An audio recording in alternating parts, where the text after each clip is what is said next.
এক ছিল ছোট্ট মেয়ে, নাম তার রিমি। বয়স মাত্র 10, কিন্তু তার বুদ্ধি আর চতুরতায় সবাই অবাক হয়ে যেত। একদিন গ্রামের মেলায় গিয়ে রিমি দেখল, এক ভণ্ড জাদুকর মানুষের কাছ থেকে টাকা নিয়ে ভুয়া জাদু দেখাচ্ছে। সে বলল, যদি কেউ এই মন্ত্রমুগ্ধ বোতল কিনে, তাহলে তার যা ইচ্ছে তাই হবে। গ্রামের সরল মানুষগুলো বিশ্বাস করে টাকা দিয়ে বোতল কিনছিল। রিমি বুঝতে পারল, জাদুকর সবাইকে ঠকাচ্ছে। সে চুপচাপ জাদুকরের পাশে গিয়ে দাঁড়ালো এবং জিজ্ঞাসা করল, চাচা, যদি এই বোতল সত্যি জাদুকরি হয়, তাহলে আপনি নিজেই ধনী হয়ে যান না কেন?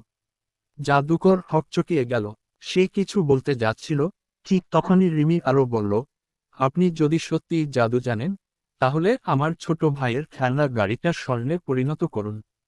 গ্রামের সবাই চুপ করে গেল। জাদুকর কাঁদতে লাগলো। সে তো জানে এসব শুধু চালাকি। তখনই রিমি চিৎকার করে বলল, এবার সবাই বুঝতে পারছেন, উনি আমাদের বোকা বানাচ্ছেন। লোকেরা তখন রাগে ফুঁসতে লাগলো। তারা একসাথে জাদুকরকে তাড়িয়ে দিল।